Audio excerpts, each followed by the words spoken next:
In this video, the host is talking about the growing drama and major fractures happening within the MAGA movement and the Republican Party right now. He breaks down how prominent figures like Lauren Boebert are openly criticizing Donald Trump for focusing too much on foreign affairs instead of fixing issues at home, and how other Republicans are completely rejecting Trump's massive $1.7 billion fund for January 6 insurrectionists.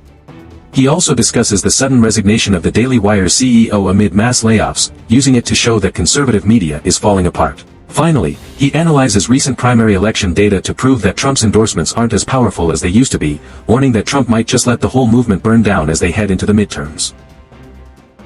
The MAGA rats are fleeing the Trump Titanic, and what's putting a smile on my face is the fact that they're jumping into freezing cold water. It is not like leaving the Trump administration, or MAGA, to be clear, like 10 years in, is going to do anything to save you or preserve your good name in history. It is just showing that you are a coward who waited until shit got really bad to leave. But people are still leaving, and it's tearing the movement apart, and I'm going to enjoy every second of it. That is what we are going to do in this video. Enjoy every single second of it. MAGA fighting with Trump, MAGA starting beef with JD Vance, and of course, the resignations, the sweet, sweet resignation. So get some popcorn, maybe pop a soda, throw a smile on your face, sit back, relax, and let's get into Republicans attacking Donald Trump, and a very important resignation that I can't wait to get into. But really, it's a little crazy that this video is going to start with Lauren Boebert raising her concerns with Trump. It's just delicious before we get to this resignation. Lauren, going forward, when you look at the state of play heading into the midterms, maybe now Cuba, the regime, you're going to have to own those decisions when the ballots come back around.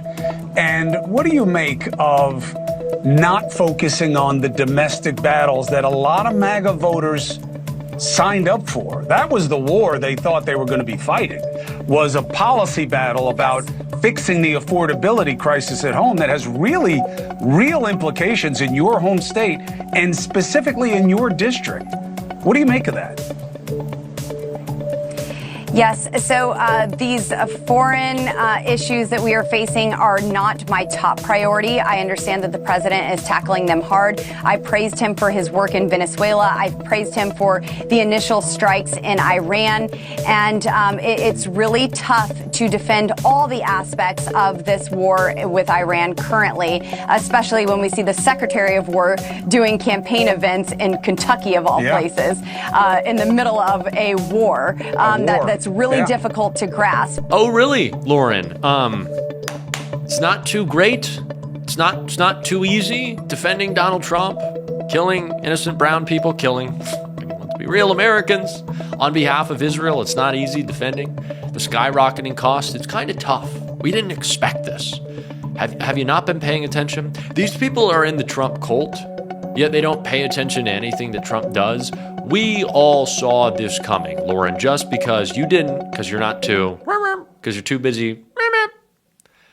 Those were a lot of demonstrations that I just did. But Lauren, this came as a surprise to no one. I also find it a little bit funny that the woe is me, the pity party that Lauren Boebert is throwing is not for people who are seeing their costs jacked up. It's not for people who are losing their lives. It's not for the devastation being done to our country, countries around the world. She's like, it's just so tough to defend.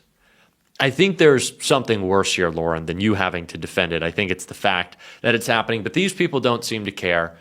They do want to protect themselves, though. It's why, we're going to get into that resignation in a second. But one way Republicans are trying to protect each other, maybe what led to this resignation in part, was the fact that Donald Trump is trying to get them to give almost $2 billion to insurrectionists, and they're pushing back. Yesterday, both Vice President J.D. Vance and Todd Blanche, former Trump criminal defense attorney, who now serves as acting attorney general, who's going to oversee this fund, worked hard to make the deal seem reasonable, and they failed abjectly. Today, you've got Republicans coming out against it on Capitol Hill.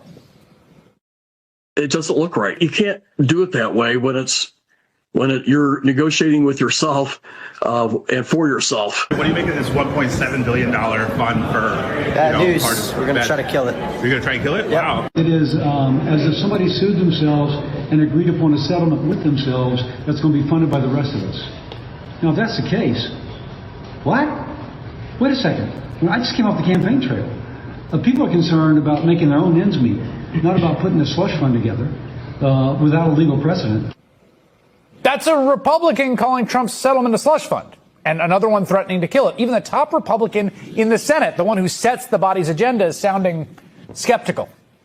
Now, let's be clear about something. Republicans are not pushing back against this slush fund for violent insurrectionists, essentially a payment for Donald Trump's standing army, because suddenly they've decided that the pardoning of the January 6th insurrectionists, or the January 6th insurrection in and of itself was so bad and they find it morally depraved. No, they're fully on board. They just don't want to have to vote for it because it's politically unpopular.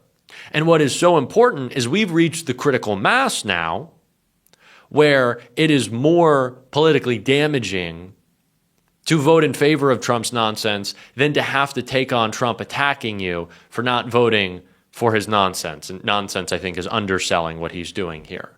But that is what Donald Trump has to worry about: Republicans opposing him and Republicans abandoning him.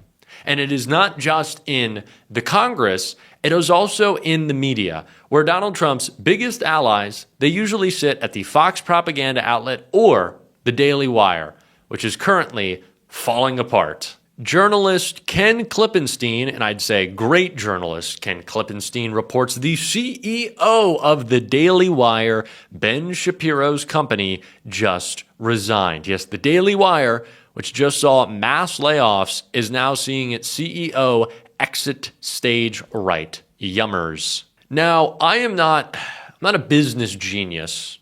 Or maybe I am. I don't have a lot of business experience in my, young 23-year-old life. But I think I've seen a couple of TV shows. I watched Succession, caught a couple episodes of Shark Tank. Mark Cuban, Kevin O'Leary, not a big fan right now. I don't think it's a good thing if you have mass layoffs and then your CEO quits. I'd probably say that that's like a downward direction for a company to be heading. And this comes as Ben Shapiro is barely able to crack like 20,000 views on a YouTube video anymore. Now, by the way, Ben Shapiro has 14 million subscribers, even though he's losing more than he's gaining right now. It's because of his undying devotion to Israel above all else. It sounds like Donald Trump to me, actually, losing supporters because of his commitment to Israel and the Israel lobby that funds him.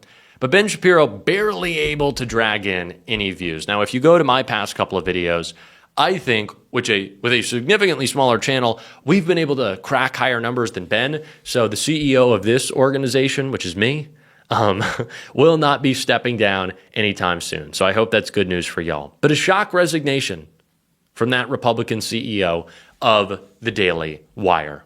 MAGA media is falling apart. The Congress is falling apart for Donald Trump. How are they going to propagandize going into the midterms? Jesse Waters can only spew so much nonsense.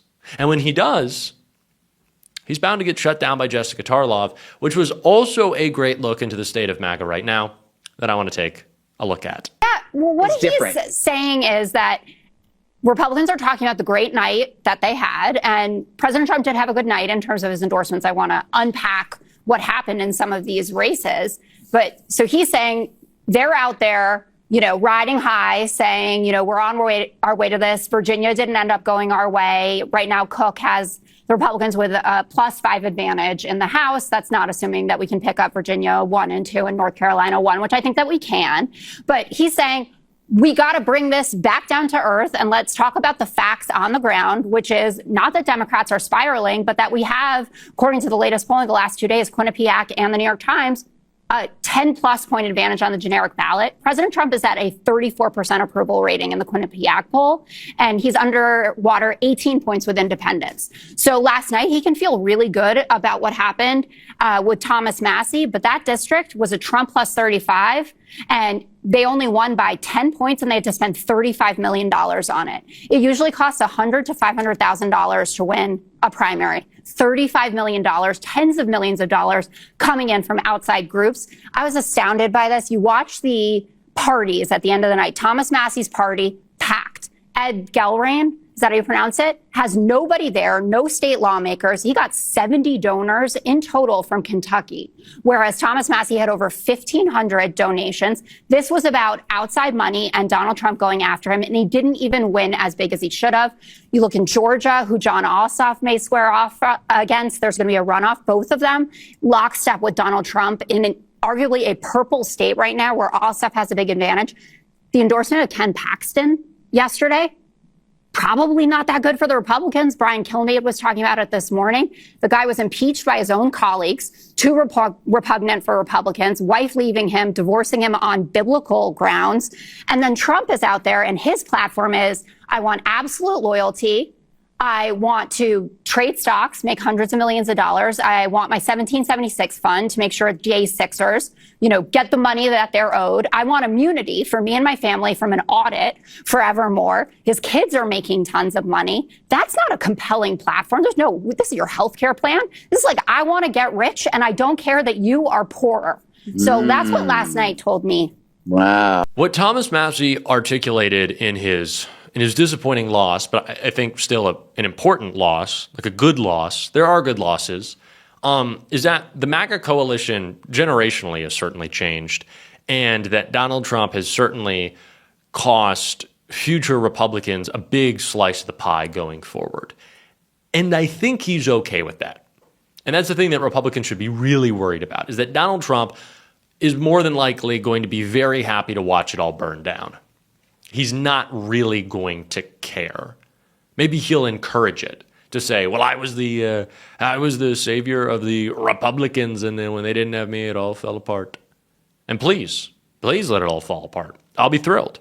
But what Thomas Massie is trying to say is just as much a consolation for himself as it is a warning to other Republicans that the shit's kind of wrapping up, right? He may have taken a loss, close loss, good loss, but it's still kind of the end of this thing, right? Listen to how he talked about the future right here. And it has all along, but why am I hopeful right now? Because if you looked at the crosstab in the polling, and I'm sure if we had exit polling, it would show the same thing.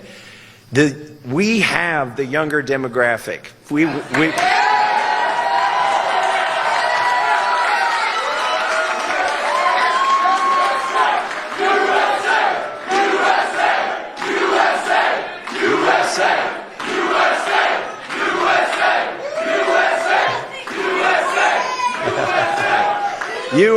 You are patriots, and you will inherit this country, and you will make it better. People are waking up to what really divides us in our politics.